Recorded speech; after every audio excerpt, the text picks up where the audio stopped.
بسم الله الرحمن الرحيم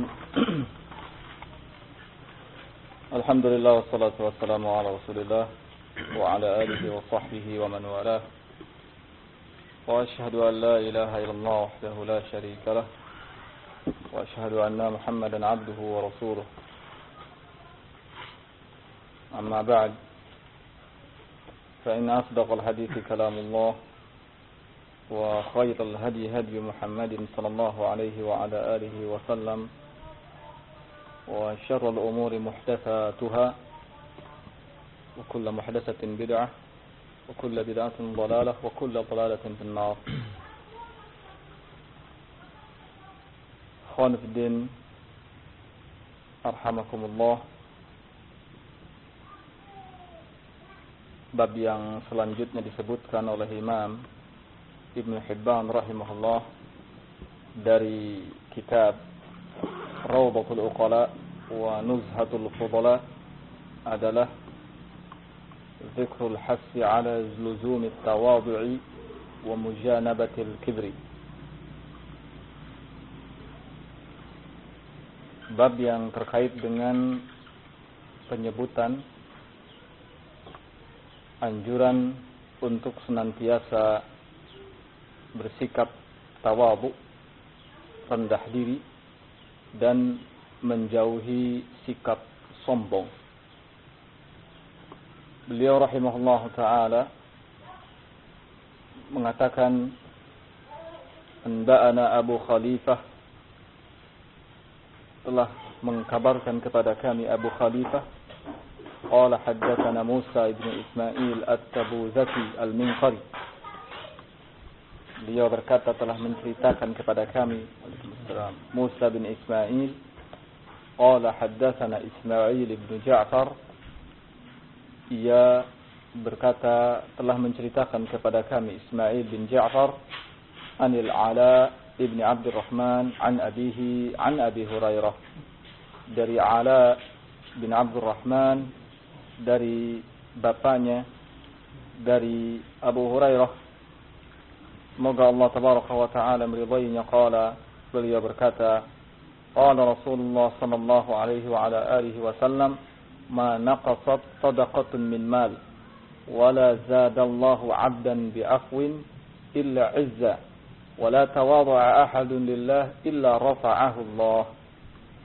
Rasulullah sallallahu alaihi wasallam bersabda, tidaklah akan berkurang sedekah dari harta, dan tidaklah Allah tabaraka wa taala menambahkan kepada seorang hamba sikap pemaaf melainkan ia akan mulia, dan tidaklah seorang pun yang bersikap tawadhu, rendah diri, melainkan Allah tabaraka wa taala akan mengangkat derajatnya. Hadis yang seperti ini juga dikeluarkan oleh Imam Muslim rahimahullah dari sahabat Abu Hurairah dengan lafaz yang tidak jauh berbeda. Hanya dalam lafaz yang dikeluarkan oleh Imam Muslim rahimahullah, redaksinya adalah man tawadhu'a lillah rafa'ah.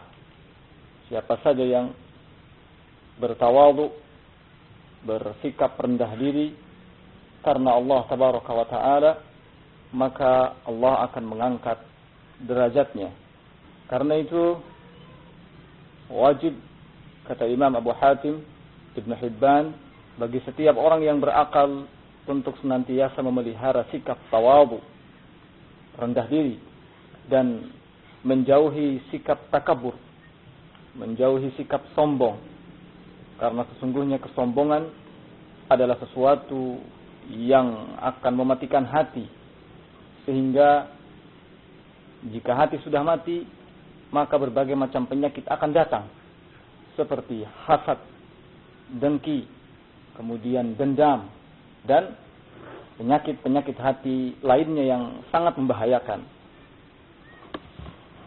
Kemudian beliau rahimahullah mengatakan, wat-tawadhu tawadhu'ani.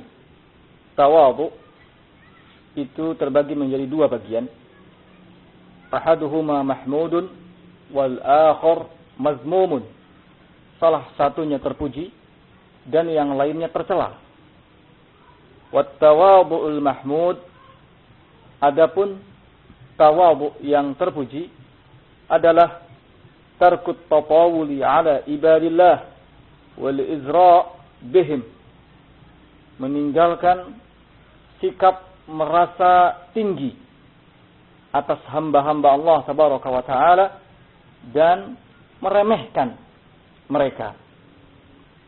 Ini tawadhu yang terpuji, meninggalkan sikap merasa tinggi atas hamba-hamba Allah dan tidak pernah atau meninggalkan sikap meremehkan mereka. Tentu saja ini kebalikan dari sikap sombong atau takabbur atau al-kibr. Karena al-kibr, kesombongan, seperti yang disebutkan oleh Nabi sallallahu alaihi wasallam, adalah batarul haq wa ghamtun nas, menolak kebenaran dan meremehkan manusia. Wa tawadhu'ul madmum, sedangkan tawadhu yang tercela huwa tawadhu'ul mar'i ladai dunya raghbatan fi dunyahu. Tawadhu yang tercela ialah tawadhu'nya, rendah dirinya seseorang di hadapan dunia, raghbatan fi dunya, mengharap untuk mendapatkan dunia. Karena biasanya orang yang mengharapkan sesuatu agar dapat diraihnya, biasanya ia menggunakan berbagai macam cara, meskipun harus menghinakan dirinya. Ya. Demikian, ketika seseorang terfitnah dengan dunia, maka ia akan tunduk di bawah dunia. Ia akan menuruti keinginan yang justru akan menghinakan dirinya. Ini tawadhu yang mazmum, tawadhu yang tercela, yaitu rendah dirinya seseorang di hadapan dunia. Seharusnya dunia bukanlah sesuatu yang mengatur, tetapi dunia harus menjadi sesuatu yang diatur. Ya.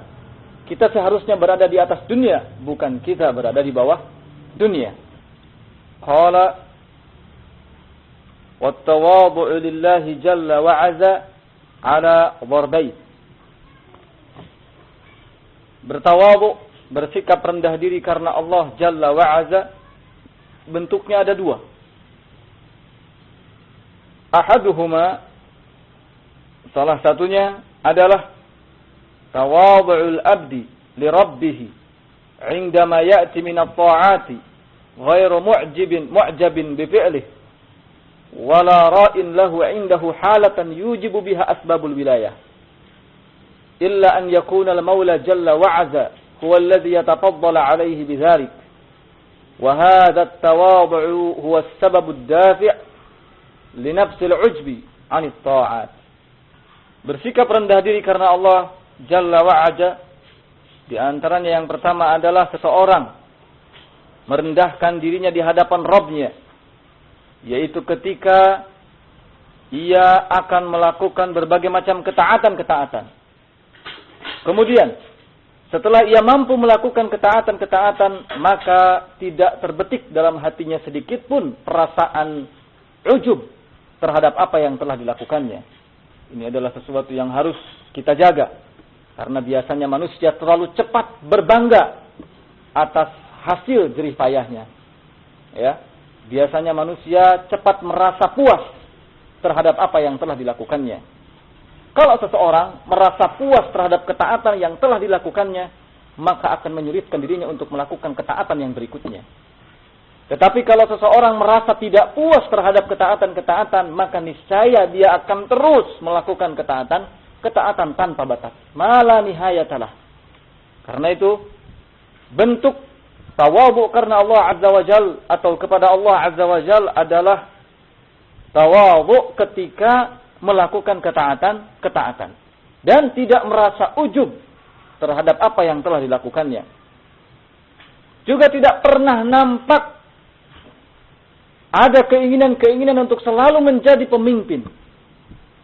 Tidak pernah nampak ada keinginan untuk selalu tampil di hadapan orang lain. Ya. Karena biasanya kecenderungan manusia itu ingin selalu di atas. Tidak ada yang ingin di bawah. Kecenderungan manusia itu ingin selalu mengatur. Jarang yang ingin diatur. Ya. Seandainya semua manusia inginnya mengatur, maka rusaklah dunia ini. Ya. Karena apalah artinya orang yang mengatur kalau tidak ada yang diatur. Nah, karena itu, orang yang benar-benar tawadhu'nya karena Allah Jalla wa'ala, tidak pernah nampak dalam dirinya perasaan atau sikap ingin selalu tampil dan dijadikan sebagai pemimpin. Kecuali kalau Allah Jalla wa'ala yang telah memberikan kepemimpinan itu kepadanya. Dan tawadhu yang seperti ini adalah penyebab yang terkuat yang dapat menolak rasa ujub di dalam diri. Ya. Tawadhu yang seperti ini adalah tawadhu yang dapat menolak perasaan ujub, takabbur, ya, di dalam diri. Ini yang pertama. Wat tawadhu al-akhar, adapun bentuk tawadhu karena Allah yang lainnya adalah izdira'ul mar'i nafsihi wastihqaruhu iyyaha 'inda dzikrihi ma qarafa minal masim hatta la yara ahadan minal 'alim illa wa yara nafsahu dunahu fit ta'at wa fawqahu fil jinayat. Bentuk tawadhu yang lain karena Allah tabaraka wa taala adalah seseorang merendahkan dirinya. Seseorang merendahkan dirinya ketika mengingat Allah Jalla wa'ala. Ketika mengingat Allah Jalla wa'ala. Sehingga dengan itu ia tidak pernah mendekati dosa-dosa. Bahkan saat ia melihat salah seorang alim, maka ia tidak melihat kepada dirinya kecuali dirinya lah yang paling rendah dalam hal ketaatan dibanding sang alim tadi. Dan saat ia melihat seorang alim, maka ia akan merasa bahwa dirinya lah yang di atas sang alim tersebut dalam hal melakukan dosa-dosa. Ya. Ini tawadhu yang kedua atau bentuk tawadhu yang kedua. Jadi kalau disimpulkan bentuk tawadhu karena Allah Azza wa Jalla ini pertama tawadhu di hadapan Allah. Tawadhu di hadapan Allah dan tidak merasa ujub terhadap apa yang telah dilakukannya.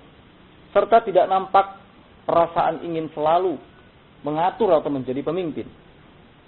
Adapun yang kedua adalah tawadhu terhadap sesama manusia. Dalam hal ini adalah tawadhu di hadapan seorang ulama, di hadapan seorang alim. Tidaklah ia melihat sang alim, melainkan dia segera merasa bahwa dirinya lah ya yang paling di bawah sang alim dalam hal melakukan ketaatan. Saat ia melihat sang alim, maka ia segera merasa bahwa dirinya lah yang tingkatannya di atas sang alim dalam hal melakukan dosa-dosa.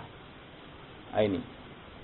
قال أنبأنا عبد الرحمن بن يحيى عن معاذ البزاز قال حدثنا هشام بن عمار حدثنا ابن سمي حدثنا زهير بن محمد عن ابن جريج عن مجاهد في قوله كانوا لنا خاشعين قال متواضعين. Diriwayatkan dari Mujahid berkenaan dengan firman Allah tabaraka wa taala kanu lana khashi'in. Beliau mengutip satu firman Allah tabaraka wa taala yang artinya mereka senantiasa khusyuk di hadapan kami. Qala mutawadhi'in. Orang-orang yang khusyuk yang dimaksudkan oleh Allah tabaraka wa taala itu adalah mutawadhi'in, orang-orang yang tawadhu, orang-orang yang senantiasa merendahkan dirinya di hadapan Allah tabaraka wa taala. Qala Abu Hatim rahimahullah, Ibn Hibban Abu Hatim rahimahullah mengatakan al-aqilu, orang yang berakal itu sudah semestinya meninggalkan sikap takabbur, karena dalam sikap takabbur itu terdapat sifat-sifat yang tercela atau ciri-ciri yang tercela. Ihdaha, di antara ciri-ciri tersebut adalah yang pertamanya, annahu la yatakabbar ala ahadin hatta ya'jaba bi nafsihi wa yara laha ala ghairiha al-fadl. Sifat tercela ketika seseorang memiliki perasaan takabur, atau ciri-ciri yang tercela ketika seseorang memiliki perasaan takabur adalah yang pertama, annahu la yatakabbar ala ahadin hatta ya'jaba bi nafsihi.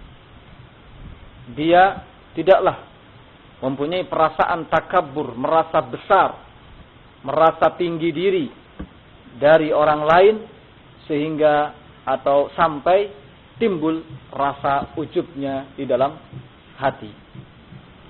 Jadi setiap orang yang takabur, setiap orang yang sombong itu sudah didahului dulu dengan perasaan ujub di dalam dirinya. Dan senantiasa melihat bahwa dirinya punya kelebihan lain dibanding orang lain. Ya.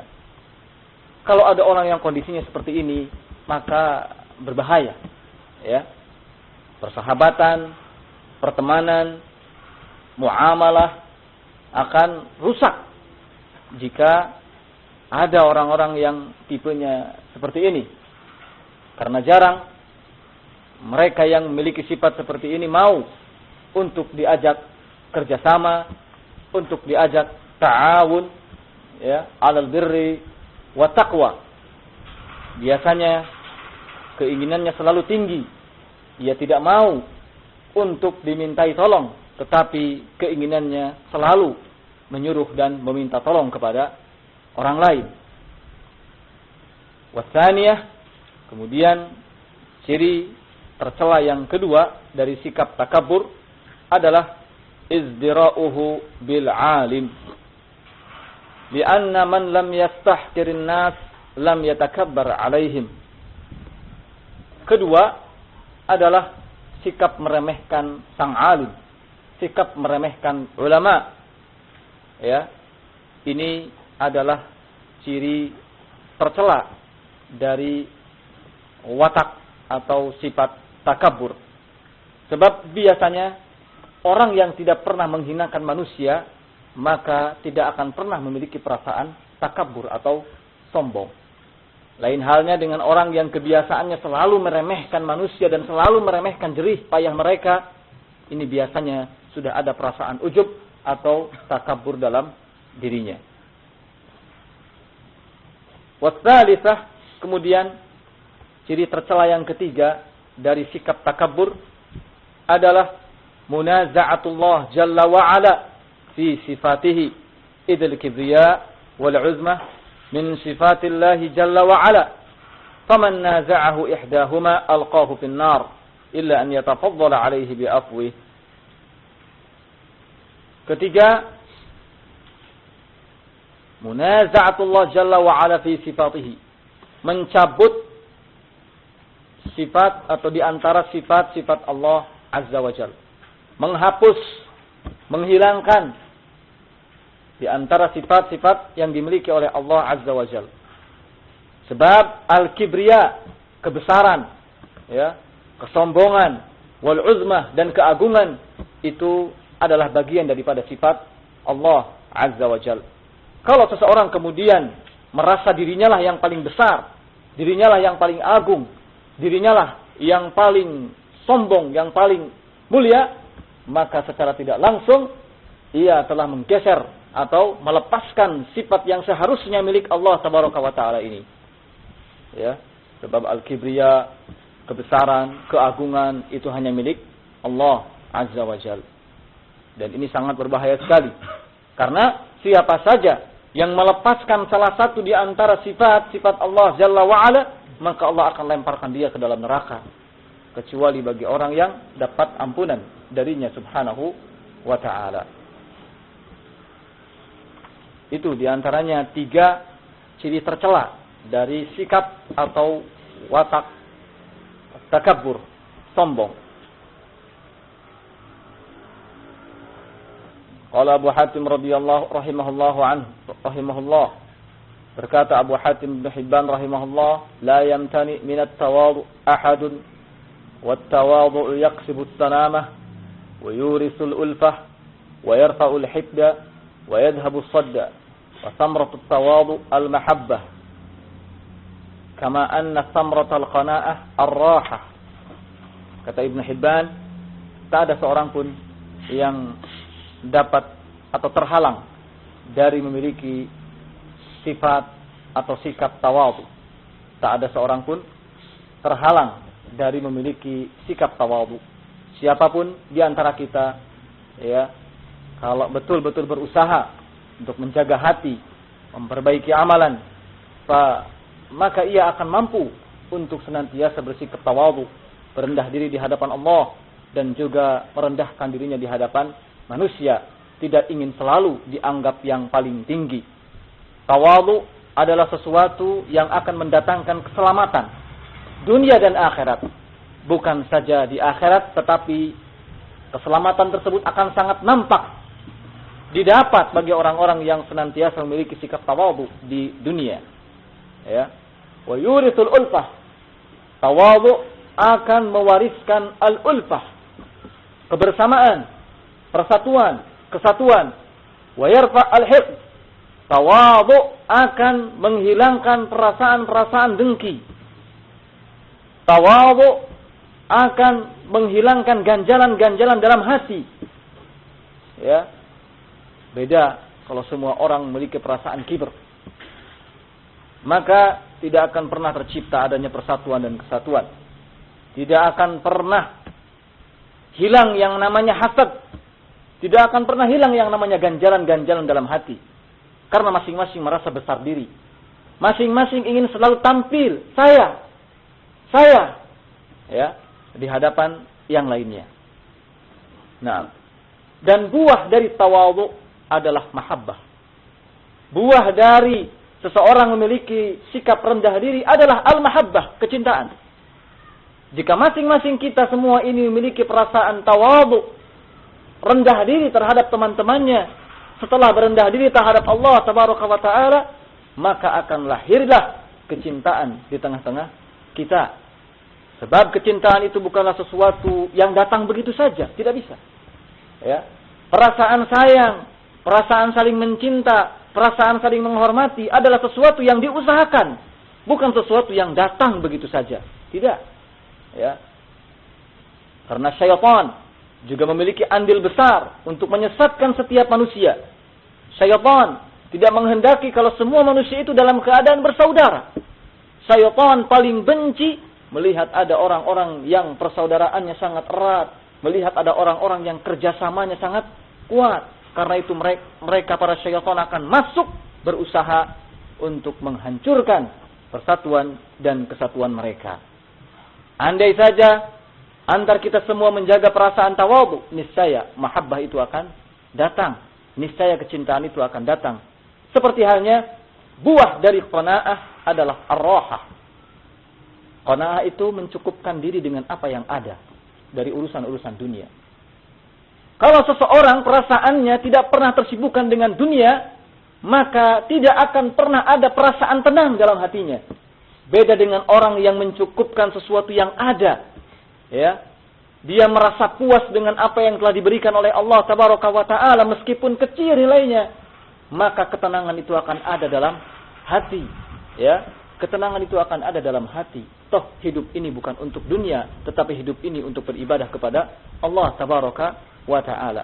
Manusia hanyalah diberikan beban untuk berusaha saja, sekedar itu. Adapun hasilnya itu adalah kehendak Allah tabaraka wa ta'ala. Karena itu, siapa yang tidak merasa puas dengan urusan dunia, maka tidak akan pernah merasa rohah. Tidak ada rohah. Mafis rohah. Tidak ada ketenangan. Ini kalau seseorang tidak qanaah terhadap dunia. Ya. Nah, ada seorang penyair mengatakan, "Wala tamshi fawqal ardi illa tawadhu'a." Janganlah engkau berjalan di muka bumi kecuali hendaknya dalam keadaan tawadhu. Fakam tahtaha qaumun hum minka arfa. Berapa banyak di bawah bumi itu ada suatu kaum yang justru lebih tinggi kedudukannya daripadamu. Jadi kalau kita merasa tinggi, maka penilaian kita terhadap yang lain semuanya rendah. Padahal berapa banyak kaum yang justru lebih tinggi kedudukannya daripadamu. Ya. Qala Abu Hatim rahimahullah, kemudian Imam Ibn Hibban Abu Hatim rahimahullah mengatakan mastujlibat al-baghdhah bimithli at-takabbur wa laqtusibat al-mahabbah bimithli at-tawadhu. Tidaklah kebencian itu datang ya bimithli at-takabbur. Tidaklah al-baghdhah, kebencian itu datang bimithli takabbur, selain daripada disebabkan karena adanya perasaan takabbur, adanya perasaan sombong, merasa besar diri, ya. Jadi pada hakikatnya al-baghdhah, kebencian ini faktor utamanya adalah at-takabbur, kesombongan.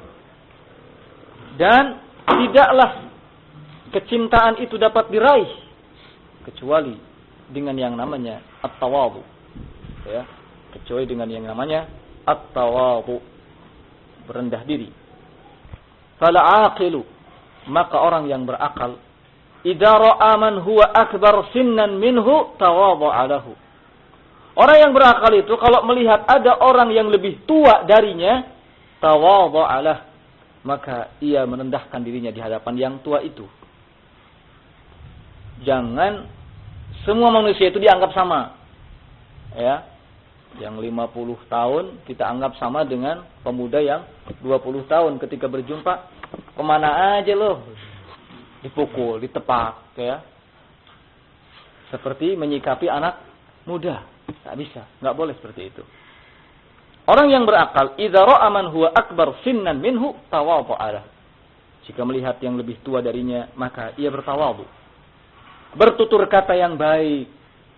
Ya, berbicara dengan kalimat-kalimat yang baik, sopan. Tidak seenaknya. Tidak menganggap seperti teman sebaya. Wa qala. Dan seorang akal, seorang yang berakal, ketika berjumpa dengan orang yang lebih tua darinya, ia akan mengatakan, sabaqani ilal Islam. Beliau telah mendahului saya untuk memeluk Islam. Iya kan? Saya berusianya baru 19 tahun, sedangkan beliau sudah 50 tahun. Berarti Islamnya siapa duluan? Beliau duluan. Karena lahirnya beliau duluan. Ya, sabaqani ilal Islam. Beliau mendahului aku dalam hal memeluk Islam. Karena pada saat beliau lahir, aku belum lahir. Ya. Wa idza ra'a man huwa asghar sinnan tawadha'a lah. Dan kalau melihat ada orang yang lebih muda usianya daripada dia, tawadhu, dia pun bertawadhu, merendahkan dirinya. Wa qala sabaqtuhu bidzunub.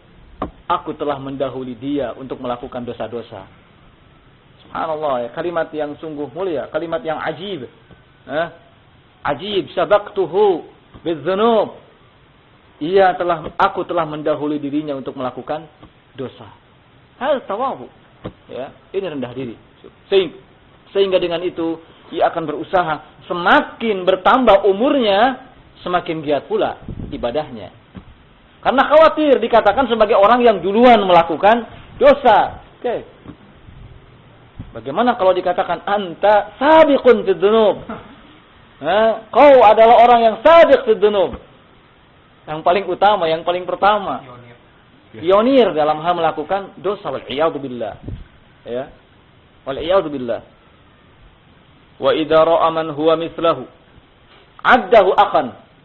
Sebaliknya, kalau dia berjumpa, dia melihat ada orang yang sebaya dengannya, sama usianya, addahu akhan, maka ia akan menganggapnya sebagai saudara. Ya, sebagai saudara.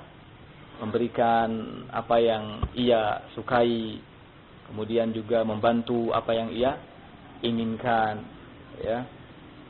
Saling menghormati, saling menyayangi, saling memaafkan. Karena tentu saja kalau kita menganggap teman kita yang sebaya dengan kita ini sebagai adik atau sebagai kakak, tentu tidak pantas kalau kita bersikap sombong terhadap dirinya. Ya, tentu demikian.